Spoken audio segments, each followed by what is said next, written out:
Alhamdulillahi Rabbil Alamin. Alhamdulillahillazi waffaqana litafaqquh fi dinihil matin. Asyhadu an la ilaha illallah wahdahu la syarika lah wa asyhadu anna Muhammadan abduhu wa rasuluh.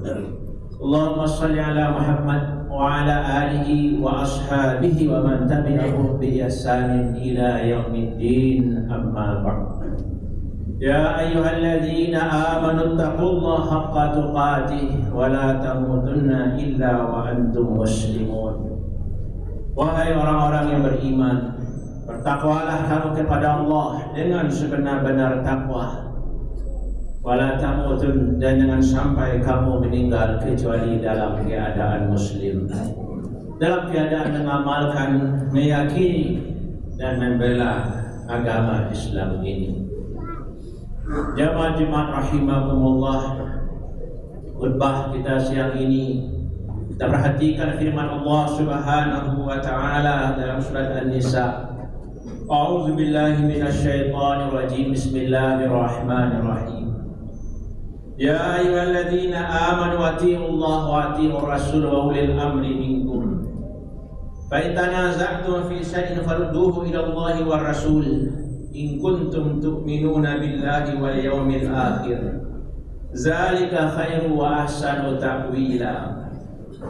Wahai orang-orang yang beriman, berarti kita yang hadir hari ini juga termasuk. Ati'ullah wa ati'ur rasul, taatlah kepada Allah, taatlah kepada Rasul. Wa ulil amri minkum, dan kepada ulil amri. Fa in tanaza'tum, kalau kamu berbeda pendapat, berselisih paham, kembalikanlah kepada Allah dan kepada Rasul jika kamu beriman dengan Allah dan hari akhir. Itulah yang terbaik dan itulah tempat kembali yang sebaik-baiknya. Jemaah rahimakumullah, kata-kata ulil amri sudah sering kita dengar, sudah familiar dengan istilah ini. Kalau kita kembalikan ke dalam kitab-kitab tafsir, ada dua penafsiran. Pertama, seperti Ibnu Abbas mengartikan ulil amri itu adalah umara, pemerintah, penguasa. Sedangkan Afa dan ahli tafsir lainnya mengartikan ulil amri itu adalah al-ulama, ahlul ilmi wal fuqaha, para ulama, ahli fikih, ahli ilmu. Sedangkan lebih terakhir, Ibnu Katsir di abad ke-8 dalam tafsirnya yang sangat terkenal mengatakan, secara zahir ulil amri itu adalah al-ulama, tapi secara umum ulil amri itu adalah ulama dan umara, ulama dan pemerintah atau penguasa. Ayat ini salah satu menggambarkan keutamaan dan kemuliaan ulama. Tambah dengan ayat-ayat lain, innama yakhsyallaha min ibadihil ulama. Hanya saja yang takut kepada Allah itu adalah ulama, orang-orang berilmu, orang yang akan takut kepada Allah Subhanahu wa taala. Dalam ayat lain, yarfa'illahu alladhina amanu minkum wallazina utul ilma darajat. Allah memberikan derajat orang-orang yang beriman di antara kamu dan orang-orang yang berilmu, pengetahuan. Di dalam hadis juga disebutkan yang cukup populer di tengah-tengah kita, al-ulama warasatul anbiya, fa innal anbiya lam yuwarisu dinaran wala dirhama. Sungguhnya para ulama itu adalah pewaris Nabi, dan Nabi tidak mewariskan dinar dan dirham, tapi warasul ilma, yang diwariskan oleh para Nabi adalah ilmu. Siapa yang mengambilnya, berarti itu keuntungan yang luar biasa.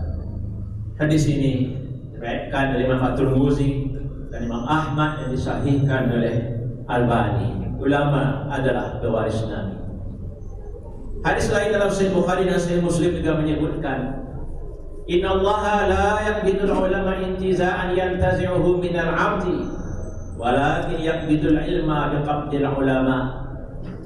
Allah tidak mencabut ilmu itu dengan menghilangkannya dari hati para hamba, tapi Allah mencabut ilmu itu dengan mewafatkan para ulama. Jemaah rahimakumullah, ayat dan hadis ini rasanya sudah cukup menggambarkan betapa mulianya ulama. Pertanyaannya, Siapakah ulama? Ulama disanjung di dalam Al-Quran dan hadis sebagai pertanda bahwa mereka orang-orang istimewa, orang-orang spesial. Mereka bintang di zamannya, mercusuar sepanjang sejarah umat Islam. Kita mengenal nama Imam Bukhari, Imam Muslim, Imam Syafi'i, Imam Maliki. Mereka adalah para ulama. Mereka telah wafat ribuan ratusan tahun, tapi nama mereka abadi. Siapa penguasa di zaman itu telah dilupakan. Siapa orang kaya di zaman itu, siapa pejabat jenderal di zaman itu sudah dilupakan oleh sejarah. Sejarah menyisakan nama-nama para ulama. Ulama dapat dinilai dari karyanya, kualitasnya, pengaruhnya, wibawanya, dan sikapnya. Karya-karya para ulama terus dibaca sampai saat ini. Imam Syafi'i sudah wafat tahun 205 Hijriah, 254 Hijriah, sudah sekian abad, tapi karyanya tetap dibaca. Buya Hamka sudah lama wafat, tapi tafsirnya, karya tulisnya terus dibaca. Wibawanya tetap ada sampai hari ini. Itulah ulama. Ulama akan mempengaruhi lingkungannya untuk dapat sesaleh dirinya, sealim dirinya, sesantri dirinya. Ulama kewajibannya adalah merubah lingkungan agar lebih islami, agar masyarakat itu lebih taat. Ulama adalah sosok yang terus berkarya, istiqamah mengajar, mendidik umat, mendidik kader penerus, memberi tauladan di tengah umat. Ulama adalah orang alim yang mampu menciptakan ulama-ulama lainnya. Bukan sekadar pandai ceramah, tidak ada terkenal, tapi berapa ulama yang telah dia lahirkan sebagai penggantinya. Kepedulian sosial, kedalaman ilmu adalah hal yang menonjol pada pribadi seorang ulama dibanding mukmin saleh lainnya. Penampilan luar itu penting, tapi ulama tidak dinilai dari model gaya berpakaian, tidak dinilai dari pintar orator dia berceramah. Ulama tidak dinilai dari viral dan kondaknya, tapi ulama dinilai dari visi misi arah kehidupannya. Ulama tidak dinilai dari isu-isu sesaat. Ulama tidak dinilai dengan pilkada sekali 5 tahun. Ulama lahir dari sebuah perjuangan panjang yang tidak mengenal lelah. Begitulah ulama, sosoknya berbeda tapi membumi. Jadi panutan umat. Mereka adalah orang-orang pilihan, tapi ulama bukanlah orang yang suci, tidak pernah salah, tidak pernah hilaf. Kita lihat orang-orang yang menjadi ulama, bagaimana panjang perjalanan mereka. Mulai dari kecil mereka masuk ke pondok pesantren, ke madrasah, belajar 6 tahun. Banyak yang masuk pesantren, tapi sedikit yang sampai tamat. Kemudian mereka melanjutkan ke perguruan tinggi. Banyak yang tamat madrasah, tapi sedikit pula yang jurusannya ilmu agama. Banyak yang sarjana agama, tapi sedikit pula yang mengabdi untuk agama, mengurus masjid, musala, membina umat. Demikianlah ulama itu terseleksi sepanjang zaman. Jamaah rahimakumullah. Pengakuan keulamaan bukanlah hasil dari kampanye dan bukan diangkat atau di-SK-kan oleh penguasa. Ulama adalah gelar kepercayaan yang diberikan oleh umat, dan MUI tidak di-SK-kan oleh bupati, wali kota, dan presiden. Dan kewajiban kita adalah melahirkan ulama, membesarkan ulama di tengah masyarakat. Coba bayangkan Anda hidup ini tanpa ulama. Anda tidak ada yang berikan nasihat, tidak ada yang mau menghidupkan TPA, TPQ menjadi guru ngaji. Anda tidak ada yang mau mengurus pesantren dan madrasah. Anda semuanya mogok tidak mau berkhutbah Jumat di hari ini. Apa yang akan terjadi di tengah umat? Seperti itulah pentingnya ulama di tengah umat.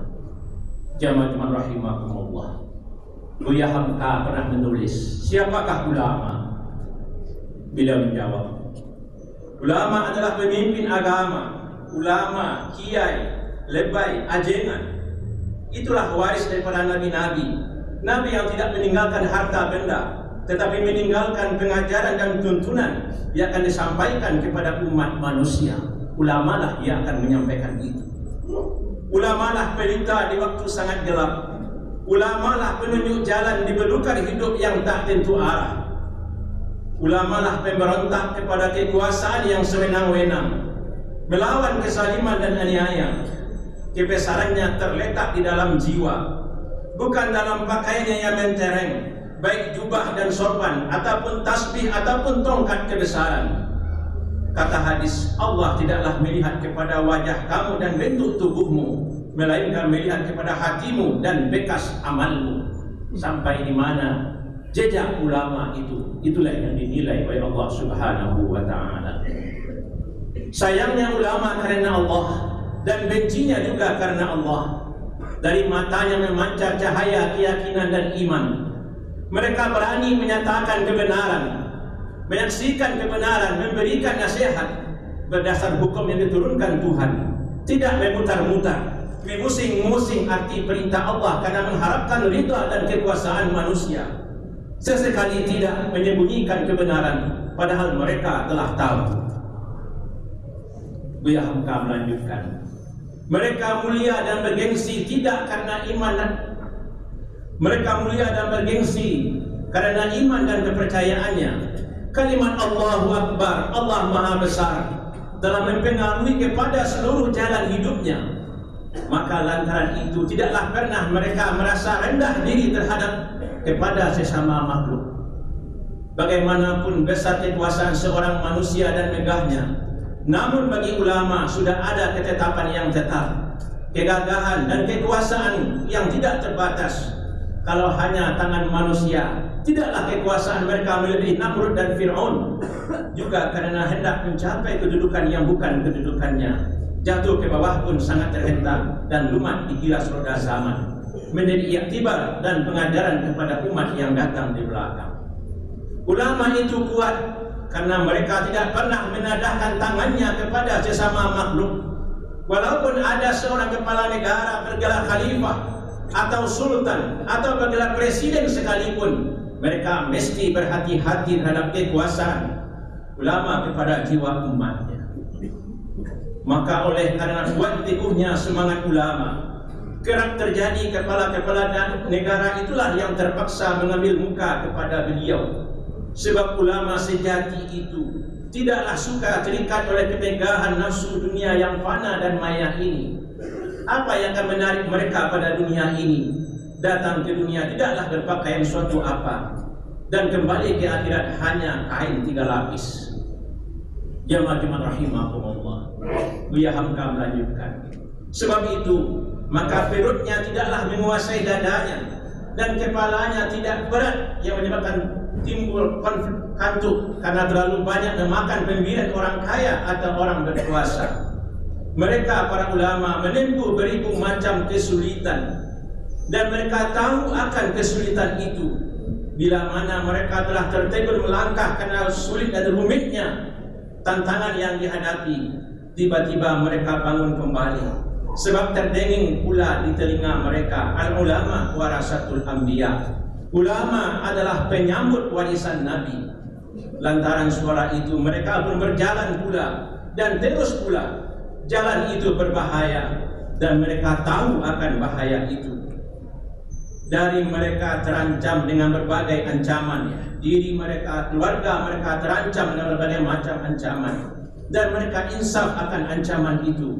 Tetapi mereka merasa bahwanya tidak ancaman dan tidak bahaya dalam hidup ini yang lebih besar daripada mengingkari perintah Allah dan menuruti perintah setan. Jamaah Jumat rahimahumullah. Demikianlah yang ditulis oleh Buya Hamka, dan beliau adalah ulama besar, dan beliau adalah ketua Majelis Ulama Indonesia yang pertama. Dan majelis ulama itu pertama berdiri adalah di Bukit Tinggi, di Masjid Birugo. Majelis ini didirikan untuk menyelamatkan umat. Kalau tadi ulil amri adalah ulama dan umara. Ulama umara zaman sekarang bukanlah seperti Abu Bakar, Umar dan Khalifah terdahulu. Maka ulama itu perlu sebuah lembaga untuk membina umat. Dan untuk itulah MUI diciptakan. Tantangan, rintangan memikul amanah ini sangatlah berat. Boleh jadi umat itu tidur nyenyak, tapi ulama bergadang, pertaruhkan nyawanya, mentaruhkan keluarganya demi menyelamatkan umat. Dan perjuangannya untuk umat itu tidak semuanya mungkin diceritakan. Intimidasi, tekanan dia terima. Tidak hanya kepada pribadinya, tapi kepada keluarganya, bahkan kepada atasannya ikut dipanggil, diintimidasi demi menyelamatkan umat. Uang berasai-asai dia tolak yang sudah ada di tangannya. Semua dilakukan oleh ulama itu untuk menyelamatkan umat. Dan ini telah berlangsung lama di negeri ini. Tahun 2018, biografi ulama-ulama besar Minangkabau telah kita sampaikan di masjid ini. Dan hari ini kita pulang kembali karena kita menyayangkan apa yang terjadi. Kalau Buya Hamka dulu mengatakan ulama itu bagaikan bika atau baru di atas api, di bawah api. Di atas ada penguasa, di bawah ada harapan umat. Di situ posisi ulama. Tapi hari ini barangkali bertambah, di sisi lain juga ada api, itulah media sosial. Salah-salah sedikit bisa diperbesar. Semuanya bisa dikomentar, semuanya bisa menghujat. Jamaah Jumat rahimahullah, disinilah kita perlu bijaksana. Tanpa ulama apa jadinya umat ini? Beda-beda pendapat ulama itu telah terjadi, sedang terjadi, dan akan terus terjadi. Tugas kita adalah dewasa. Tugas kita adalah menjaga lisan. Kita harus berhati-hati. Makanya Buya Hamka juga menulis dalam buku beliau Ayah, orang Minang pandai sekali menyatukan ulama. Kaum tua dan kaum muda mereka undang ke pelosok negeri untuk berceramah, menegakkan agama Allah. Itu yang ditulis oleh Buya Hamka. Jangan sampai kita hari ini justru mengadu domba, memanasi, memberikan komentar-komentar yang tidak bertanggung jawab. Cukuplah apa yang terjadi ini yang terakhir di negeri kita, dan jangan berlanjut hendaknya. Kita adalah anak cucu ulama-ulama besar. Kita adalah anak kemenakan tokoh-tokoh bangsa di republik ini. Jangan kita kembali anak-anak. Jangan kita kembali sudut ke belakang. Bijaksanalah. Semoga Allah menyelamatkan para ulama kita. Semoga Allah menyelamatkan negeri kita di hadapan musuh yang tidak pernah berhenti menghancurkan negeri ini. Negeri yang ada basadi sarak-sarak basadi kitabullah. Kemana lagi kita cari negeri seperti ini? Fa'tabiru ya ulil absar la'allakum turhamun.